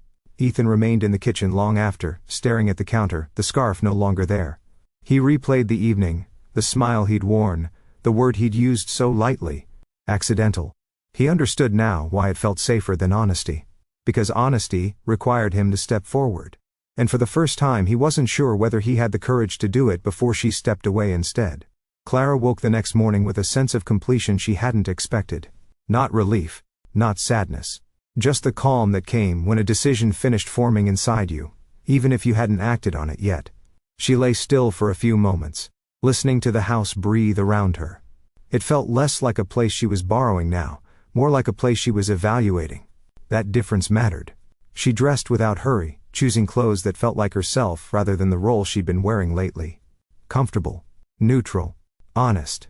When she stepped into the hallway, she noticed her shoes from the night before, still misaligned where she'd left them. She didn't fix them. In the kitchen, Ethan was already there, staring at his phone without reading it. He looked up when she entered, surprise flickering briefly across his face, then something else. Concern, maybe. "Morning," he said. "Morning." The exchange felt heavier than usual. Not tense. Weighted. As if both of them understood the morning carried a consequence they hadn't yet named. They moved around each other quietly. Coffee poured. Cups set down. Ordinary motions, but no one pretended they were ordinary anymore. "I've been thinking," Ethan said finally. Clara waited. "About last night," he continued. "About the word I used." She nodded once. "Okay. I don't want to keep hiding behind humor," he said. "Or convenience." She studied him carefully, not unkindly. "Then you'll have to stop using them." He gave a faint, humorless smile. "You don't let people off easily." "No," she said. "I just don't rescue them from their own clarity." The words landed softly but stayed. Ethan took a breath. "I don't want to call you accidental anymore." Clara's expression didn't change. That alone told him how late the statement was. "What do you want to call me?" she asked. The question froze him. Not because he didn't have options, but because each one required a decision he hadn't yet made. Girlfriend. Partner. Fiancée. Each word came with implication, expectation, responsibility. He realized, with a sudden ache, that he'd spent his life avoiding the cost of language. "I don't know yet," he admitted. She nodded slowly. "Then don't call me anything." The simplicity of it cut deeper than anger would have. "I'm not punishing you," she added, seeing his reaction. "I'm protecting myself." He nodded. "I understand." She finished her coffee and set the mug down. "I'm going to stay with a friend for a few days." The statement was calm, prepared, non-negotiable. Something tightened sharply in Ethan's chest. Not panic, but fear sharpened into focus. "Because of me?" "Because of me," she corrected. "I need space to decide what I'm willing to accept." He swallowed. "Are you leaving?" She met his gaze fully now. "I don't know yet." The uncertainty he'd once relied on now turned against him. He walked her to the door. She moved with the same composed grace she always had, bag over her shoulder, posture steady. When she reached for the handle, he spoke. "Clara." She turned. "I don't want to lose you," he said. The words were honest. Incomplete, but honest. She considered him for a long moment. "Then you'll need to want me enough to choose me," she said. "Not because it's easy, not because it fits, but because you mean it." The door closed softly behind her. The house fell silent in a way that felt different from before, not empty but waiting. Ethan stood there, staring at the door, heart pounding with a clarity he hadn't known was possible. For the first time, he couldn't delay the decision forming inside him. She had stepped away not to manipulate him, but to give him room to finally see himself clearly. He sank into a chair, elbows on his knees, hands clasped together. He thought about the relief he'd felt when people assumed, about how often he'd let language do the work of intention, about how many relationships had ended without confrontation because he'd never fully entered them. And he thought about Clara, about her stillness, her discipline, her refusal to demand what he wasn't ready to give, her choice to leave instead of shrinking. That, he realized, was love with boundaries. The phone rang, breaking the silence. "Nathan," Ethan answered without hesitation. "She left," Ethan said before Nathan could speak. There was a pause. "Did she?" Nathan replied quietly. "Yes." "And, how do you feel?" Ethan closed his eyes. "Like I finally understand what I've been risking." Nathan didn't say good. He didn't say "I told you so." He said, "Then don't waste the understanding." The call ended shortly after. Ethan sat alone, letting the truth settle without distraction. Clara hadn't walked away to be chased. She had walked away to be respected. And now, for the first time in his life, Ethan understood that choosing someone didn't begin when you were sure it would work. It began when you were willing to stand inside the risk of being fully seen. Whether he would do that, or retreat back into comfort, was no longer an abstract question. It was the next thing he did. And it would change everything. Ethan didn't go after her. Not immediately. That restraint surprised even him. He stood in the doorway long after Clara left, keys still hanging untouched on the hook, her absence settling into the house like a new architecture he hadn't learned to navigate yet. The instinct to act, to fix, to smooth, to restore equilibrium, rose quickly. It always did. But this time, he resisted it. Because chasing her without deciding what he was willing to change would only turn urgency into performance. And for once, he didn't want to perform. The house felt different without her. Not quieter, emptier. The kind of emptiness that didn't echo but pressed inward, asking questions. He moved from room to room restlessly, noticing what remained of her in small, unassuming ways. The indentation on the couch cushion, the faint scent of her soap lingering in the bathroom, the book she'd left on the side table, marked with a slip of paper instead of a bookmark. He picked it up, thumb resting on the folded edge of the page. She'd stopped mid-sentence. The thought unsettled him. Work should have been a refuge. It usually was. But that morning, his attention fractured easily. Conversations blurred. Numbers lost their authority. He found himself rereading the same report 3 times without absorbing a word. During a meeting, someone joked about keeping things flexible, and the phrase struck him harder than it should have. He excused himself early, claiming a scheduling conflict that didn't exist. By midday, the truth had become impossible to avoid. He had confused control with clarity. For years, he'd told himself that keeping things undefined protected everyone involved. That it spared people from disappointment. That neutrality was a kindness. But Clara's leaving had exposed the flaw in that logic. Undefined didn't mean safe. It meant suspended. And suspension, he was learning, required someone else to hold the weight. Nathan called again that afternoon. "You sound different," Nathan said after Ethan answered. "I feel different," Ethan replied. "Good," Nathan said simply. "That usually means something's finally moving." Ethan leaned back in his chair, staring at the ceiling. "I don't know how to do this," he admitted. "Not without defaulting to what I've always done." "Then don't default," Nathan said. "Decide." The word landed heavily. "I'm afraid of deciding wrong," Ethan said. Nathan exhaled softly. "You're afraid of being accountable for the decision. That's not the same thing." Ethan closed his eyes. The distinction rang painfully true. "She didn't ask me to choose her," Ethan said. "She asked me not to minimize her." "And you heard that as a threat instead of a boundary," Nathan replied. "Yes. And now?" "And now I realize boundaries are the only reason something has shape," Ethan said. "Without them, everything just leaks." Nathan was quiet for a moment.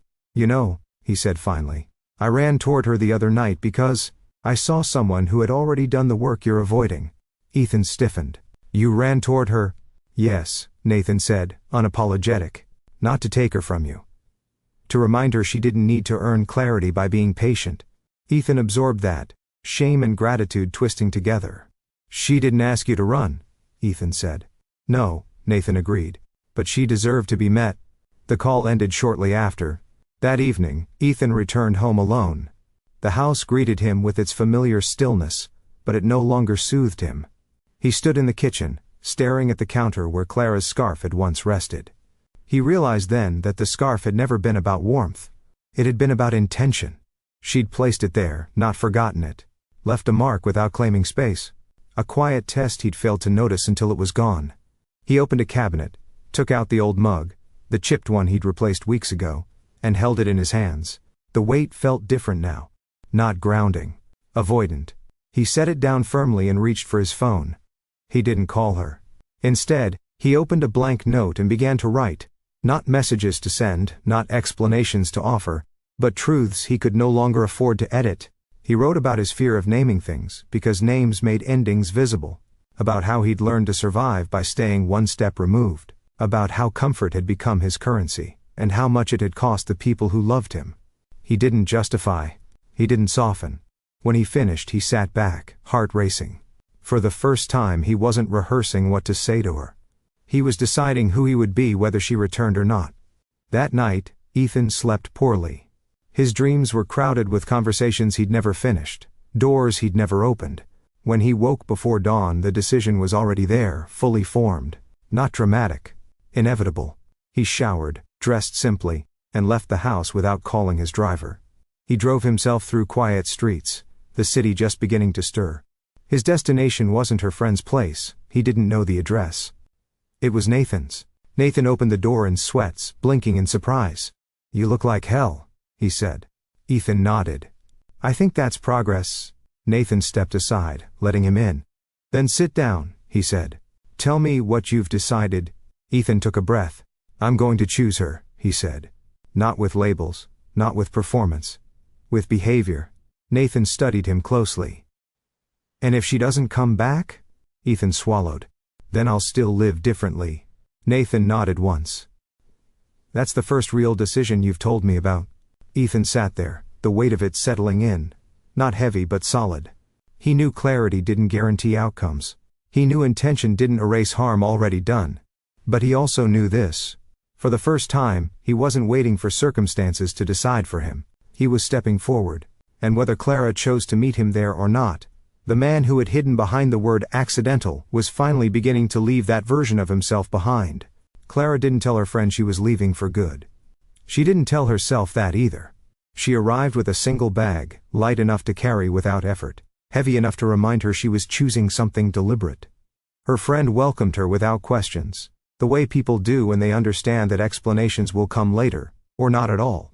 The guest room was smaller than Ethan's. Narrow bed, one window, a dresser that had seen better years. It felt lived in a way his house never had. Clara set her bag down and sat on the edge of the bed, letting the unfamiliarity ground her. This space didn't ask her to adapt. That was the first thing she noticed. She spent the afternoon walking, letting the city pull her back into herself. Cafes buzzed. Couples argued quietly over lunch. Someone laughed too loudly on a corner, unbothered by who heard. Life continued without waiting for her to decide anything. That, she realized, was the point. She wasn't disappearing. She was returning to herself. Still, Ethan followed her in memory. Not romantically. Not with longing. With curiosity. She replayed the moments that had almost passed unnoticed. The way he watched instead of assumed. The way he hesitated before speaking her name. The way his apology hadn't rushed to save itself. Those things mattered. But she'd learned not to confuse potential with change. People often grew when they were uncomfortable. They didn't always grow enough. That evening, her phone buzzed. Nathan. She considered not answering. Not out of avoidance, but discernment. When she did, his voice was familiar, steady. Hey, he said. I wanted to check in. I'm okay, she replied. And she meant it. I figured, he said. You didn't look like someone who was running. She smiled faintly. I wasn't. They spoke for a few minutes, nothing invasive. Nathan didn't ask where she was staying. Didn't suggest what she should do. He simply listened. Before hanging up, he said, You don't owe anyone clarity at the expense of your peace. I know, she said. Thank you. When the call ended, she sat quietly, letting the truth of that sentence settle. She owed herself honesty first. The next morning, she woke without urgency. No schedule waiting. No role to perform. She brewed coffee and drank it slowly, sitting at the small kitchen table, watching light move across the floor. She thought about how often she'd stayed in places that felt almost right. How she'd told herself patience was maturity. How easy it was to convince yourself that wanting more made you unreasonable. She didn't believe that anymore. Wanting clarity wasn't neediness. It was self-respect. Around noon, her phone buzzed again. This time, it was Ethan. She didn't answer right away. Not to punish him. Not to test him. But because she needed to be sure she could hear his voice, without softening her own boundaries in response. When she did pick up, she didn't speak first. Clara, he said. He said her name like it mattered. I'm not calling to convince you, he continued. I'm calling to be honest. She waited. I've spent most of my life letting comfort decide things for me, he said. I told myself it was neutrality. I know now it was avoidance. Her breath caught. Not because the words were impressive, but because they were specific. I'm not asking you to come back, he went on. I'm telling you that I'm choosing to live differently. Whether you're there or not. She closed her eyes, steadying herself. And what does that mean? She asked. It means I won't hide behind humor or ambiguity, he said. It means I won't benefit from someone else's patience, without offering intention in return. It means I won't call something accidental just to avoid standing inside it. Silence stretched between them. She didn't rush to fill it. I don't need promises, she said finally. I need consistency. I know, he replied. And I know consistency can't be proven in a phone call. No, she agreed. It can't. I'm willing to prove it over time, he said. If you decide that's something you want to see. She let the words sit. Felt them. Measured them against her own clarity. I haven't decided yet, she said. I understand, he said. And for once, it didn't sound like resignation. It sounded like respect. They ended the call without ceremony. Clara set the phone down and stared at the wall for a long moment. Her heart wasn't racing. Her mind wasn't scrambling for meaning. She felt grounded. That mattered. She wasn't being pulled back by fear of loss. She wasn't tempted by the idea of being chosen. She was simply observing. Across the city, Ethan stood in his office, phone still in his hand. He hadn't tried to persuade her. He hadn't rushed the silence. That alone felt like progress.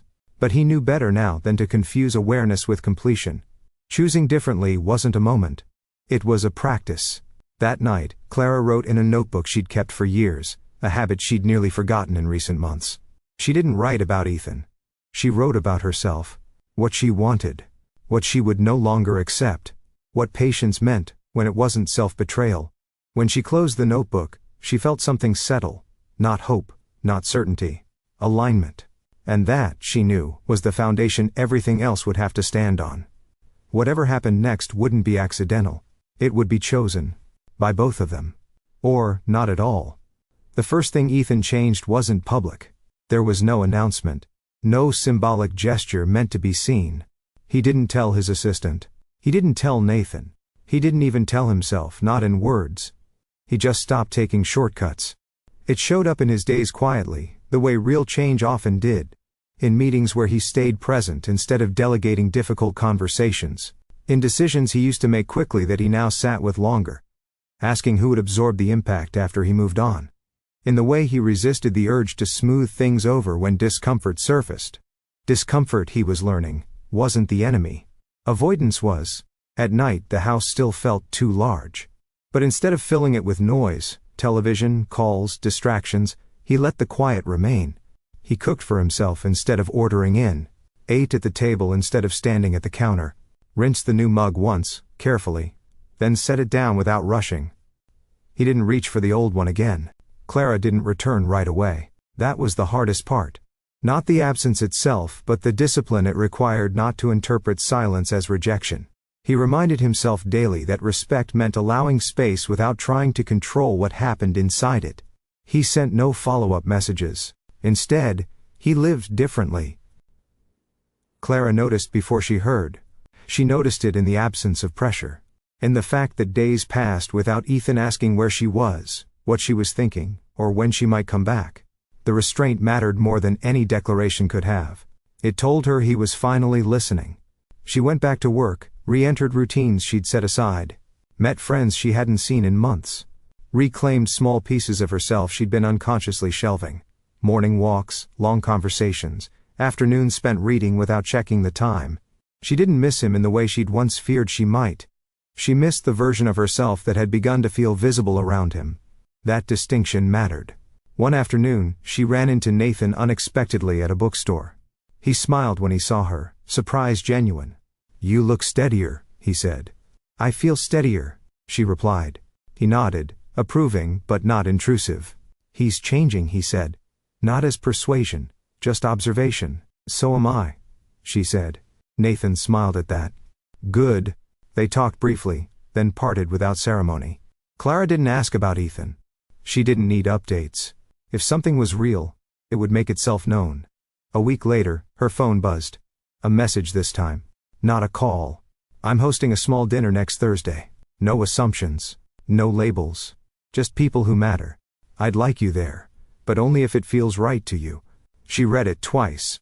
Not because she doubted the words, but because of what wasn't in them. No urgency. No guilt. No framing that made her presence responsible for his progress. Choice, offered cleanly. She didn't reply immediately. That evening she sat by the window in her friend's apartment, watching city lights flicker on one by one. She thought about the version of herself who would have accepted quickly, grateful for being invited back into something that felt almost safe. She wasn't that woman anymore. She also thought about the version of Ethan who would have hidden behind language, who would have made the invitation sound casual to protect himself from disappointment. That man hadn't written this message. She replied the next morning. "I'll come. No qualifiers. No promises. Just truth." Ethan read the message once, then set the phone down. He didn't smile. He exhaled. The difference mattered. He spent the next few days preparing, not the house but himself. He chose conversation over curation, invited people who knew him well enough to notice change and kind enough not to perform around it. He resisted the urge to rehearse what he might say if Clara came. If the evening was meant to mean something, it would do so on its own. The night arrived quietly. Clara stood outside his house for a moment before ringing the bell, grounding herself in the choice she was making. She wasn't returning. She was visiting. The door opened. Ethan stood there, dressed simply, expression open, unguarded in a way she hadn't seen before. No practiced ease. No performance. "Hi," he said. "Hi," she replied. He stepped aside to let her in. No arm offered. No assumptions made. Just space. As she crossed the threshold, Clara realized something with a clarity that surprised her. This wasn't about whether he had changed enough. It was about whether she could remain herself while standing beside him. That question, quiet, honest, unavoidable, followed her into the room as voices greeted her, as laughter rose and settled, as the evening began without announcing what it would become. And somewhere inside Ethan, watching her move through the space without shrinking, without adapting, without disappearing, a final understanding began to take shape. Love didn't require certainty, but it did require courage. The courage to let someone stand exactly where they were, and meet them there. The dinner unfolded without spectacle. That, Clara noticed first. No careful positioning. No forced pairings. No moments designed to suggest something without saying it. People gathered in small clusters, conversations overlapping naturally, laughter rising and falling without direction. The house felt different tonight, not curated but inhabited.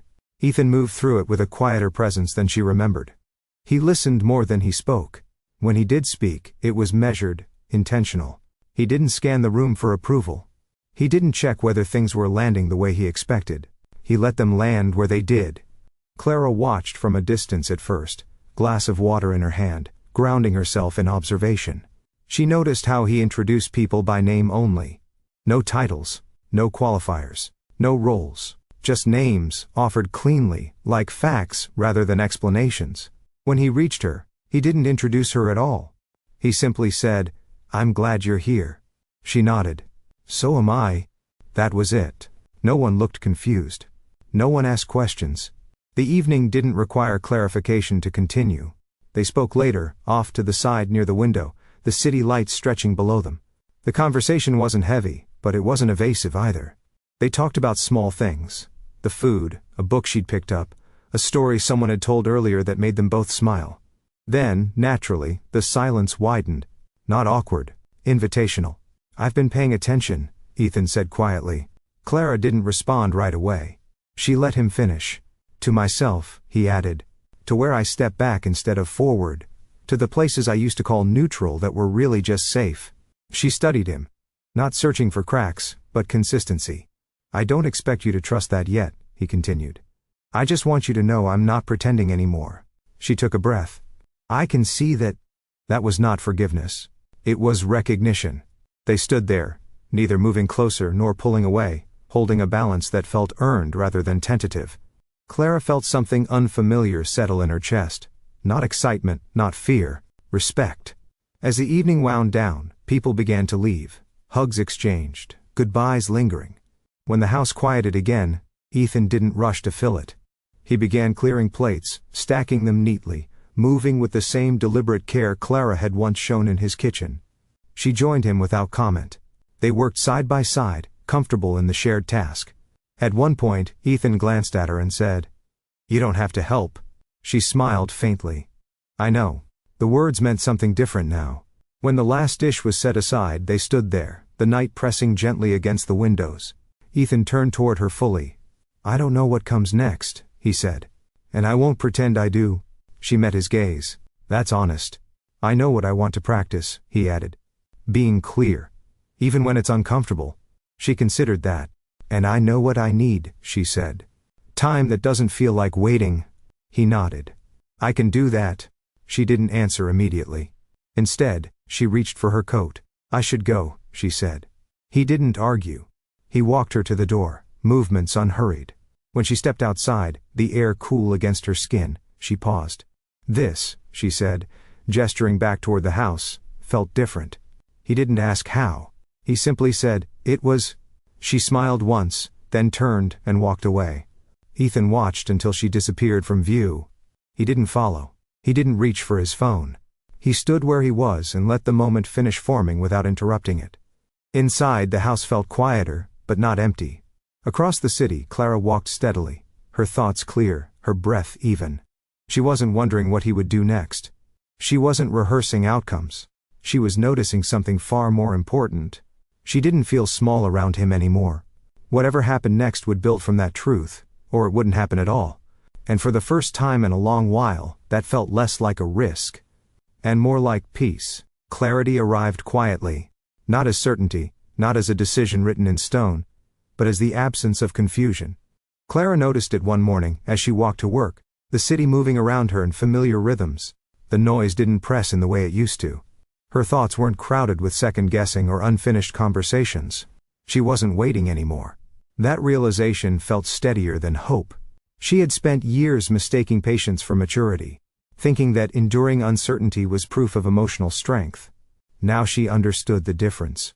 Patience endured. Clarity chose. She chose herself first. Ethan felt the shift too, though it took him longer to name it. The days after the dinner settled into something new, not distance, not closeness, but alignment. He didn't reach for her out of habit. He didn't fill silence to reassure himself. He paid attention to how his actions felt when no one was watching. That was the truest test.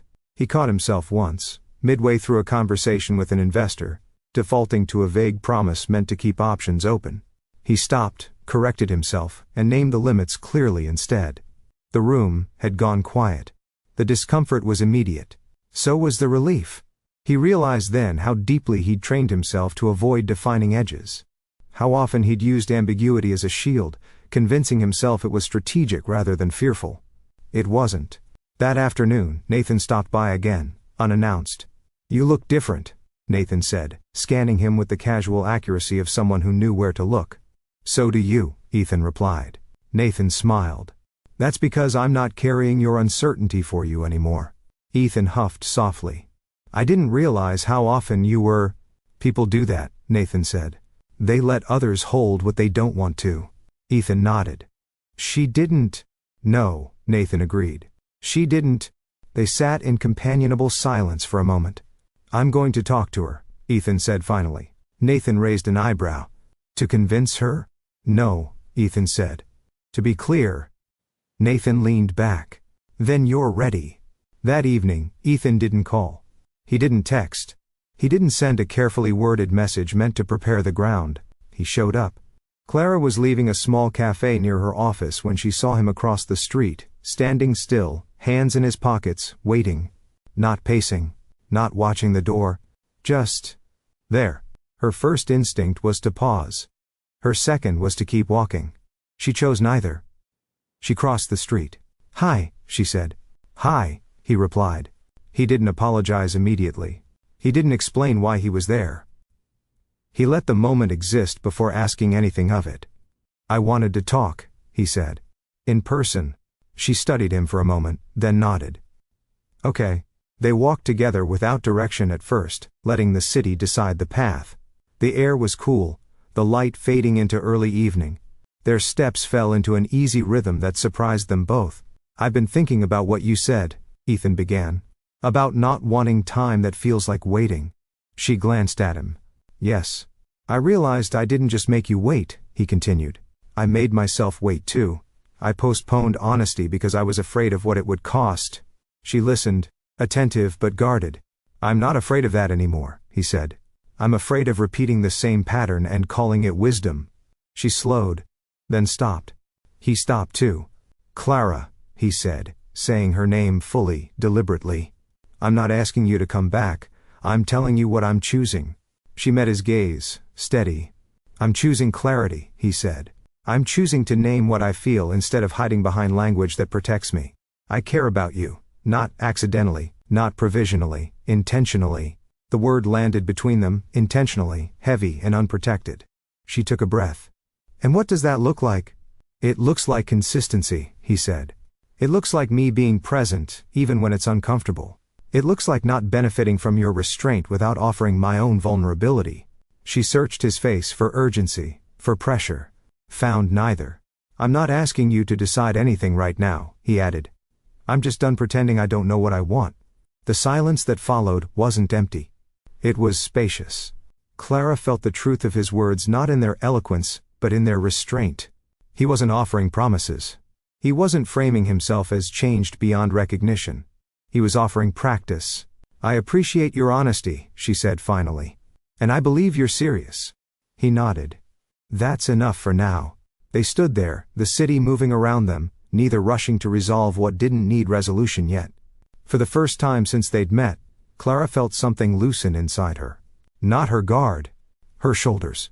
Whatever came next wouldn't be built on silence. And that, she knew, mattered more than certainty ever could. They didn't make plans that night. That was new. In the past, moments like this would have ended with an agreement disguised as reassurance. We'll talk again soon, let's see where this goes, I'll call you tomorrow. Phrases meant to keep possibility alive without anchoring it to anything real.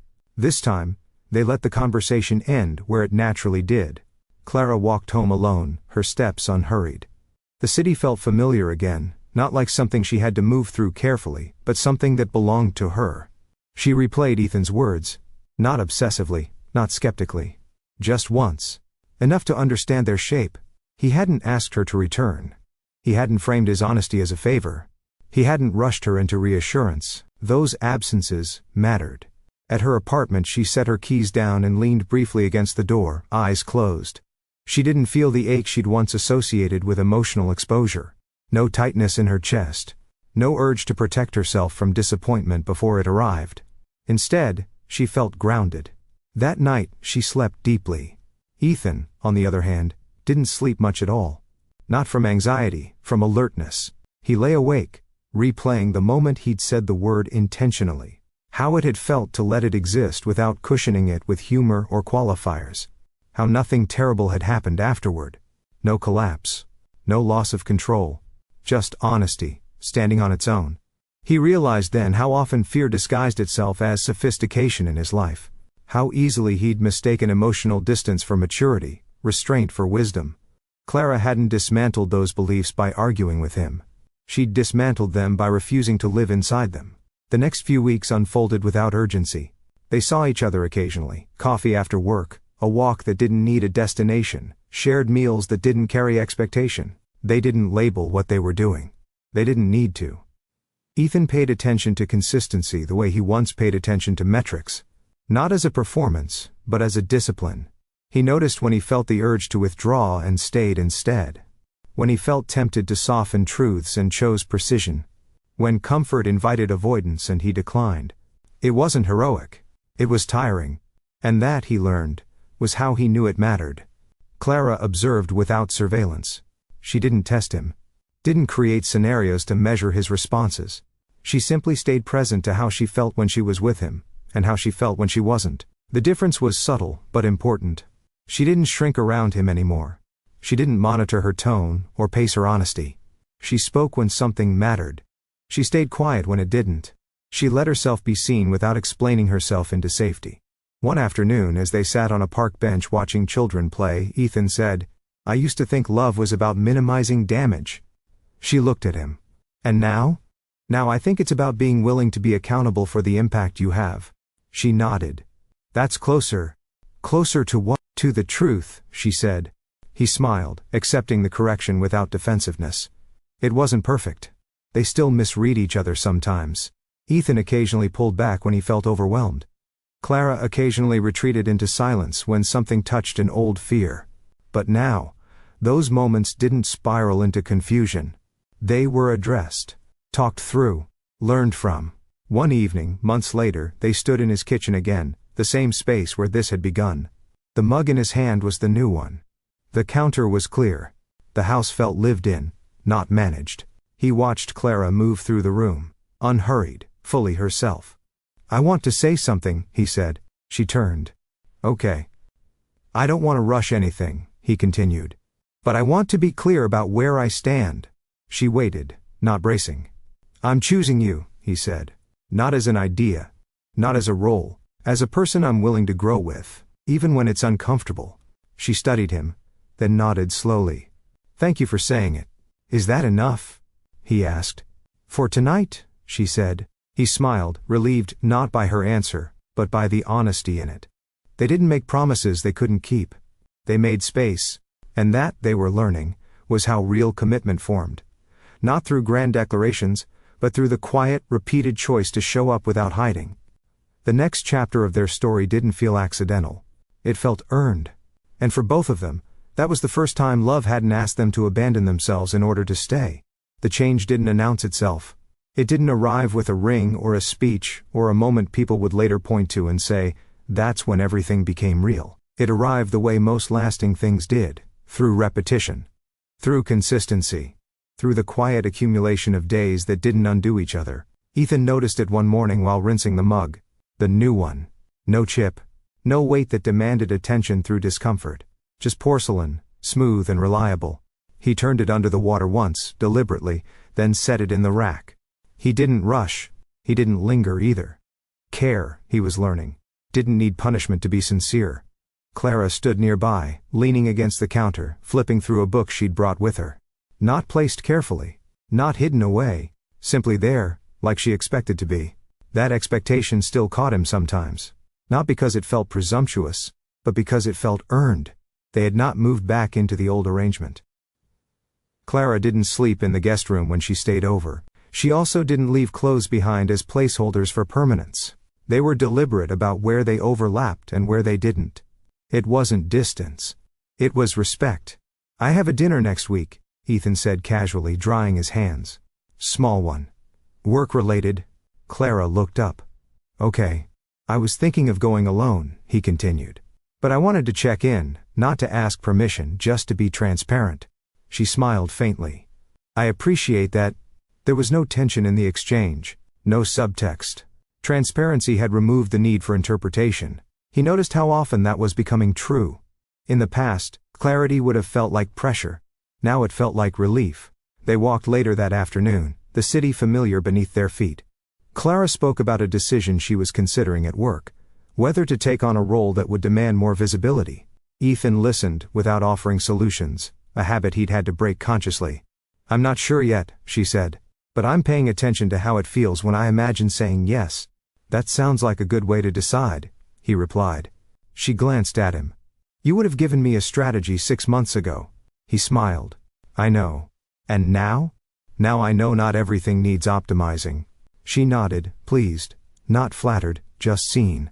Later that evening, Nathan stopped by. The three of them sat together easily, conversation unforced. At one point, Nathan excused himself to take a call, leaving Ethan and Clara alone on the couch. You know, Clara said quietly, he ran toward me because he saw something you weren't ready to yet. Ethan didn't bristle. He'd moved past that. I know, he said. And I'm glad he did. She looked at him, surprised. You are? Yes, he said. Because if he hadn't, I might have kept pretending the absence of conflict meant I was doing things right. She considered that. Most people never get that interruption. I did, he said. I don't intend to waste it. When Nathan returned, he smiled at them both, sensing the shift without needing explanation. That night, as Clara prepared to leave, Ethan walked her to the door, not out of habit, out of choice. I'm not afraid of naming things anymore, he said suddenly. She paused. That's good. But I also know names aren't enough, he added. They don't carry meaning unless behavior supports them.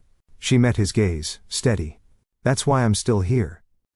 The words settled between them, not dramatic, not final, honest.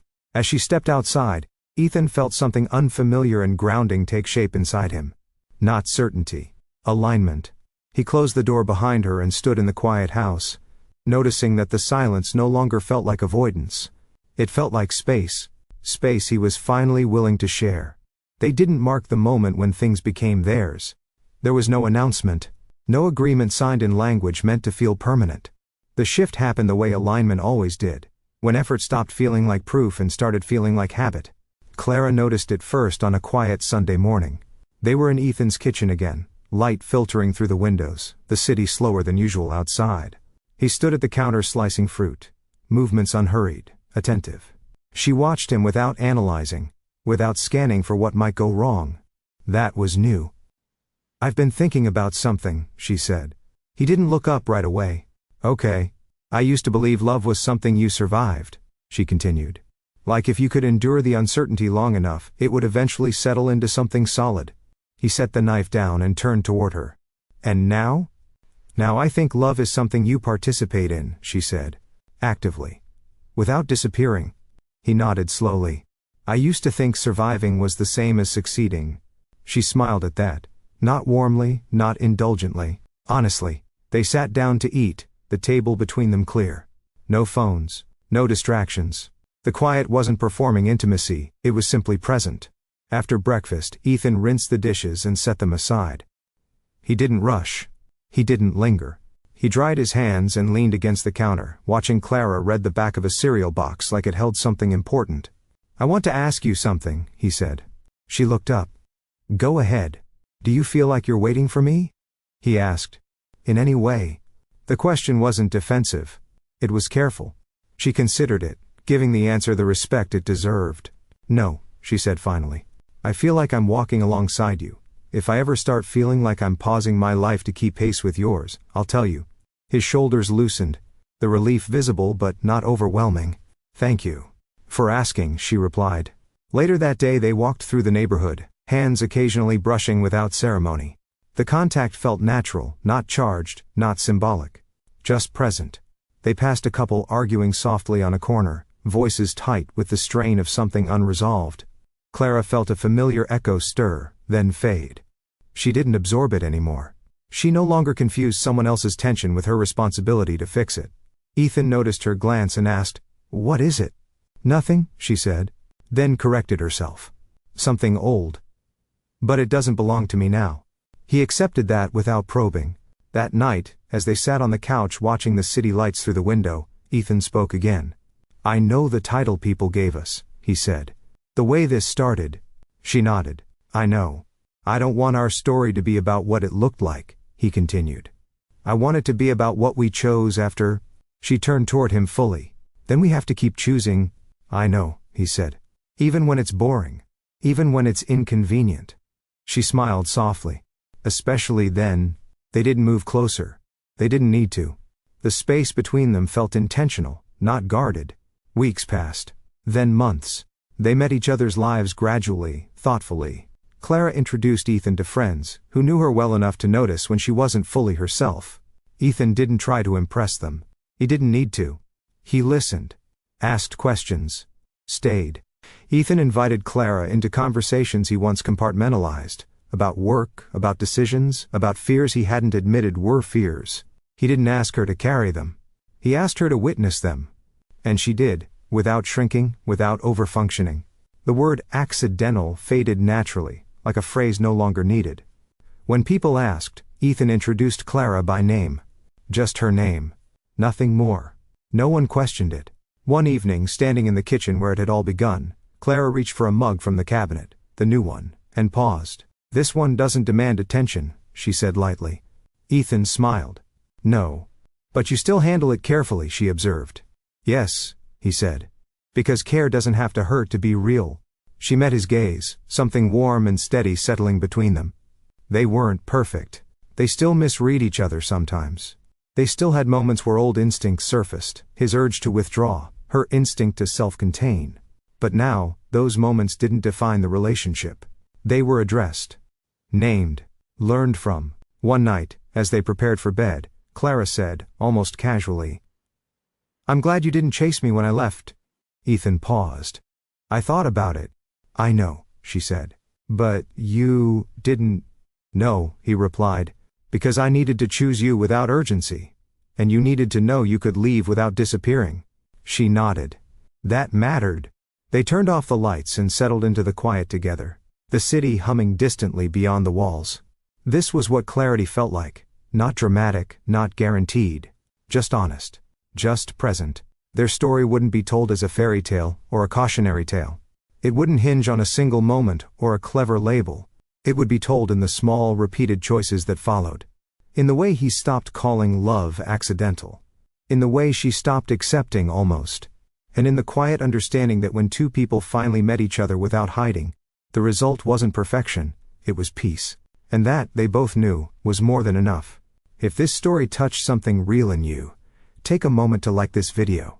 It helps stories with meaning reach the people who need them most. Subscribe to Love Stories by Mr. Johnson for more stories about love, self-respect, and choosing what's intentional. And if you know someone who's still being treated like an almost, share this with them. Because real love should never be accidental.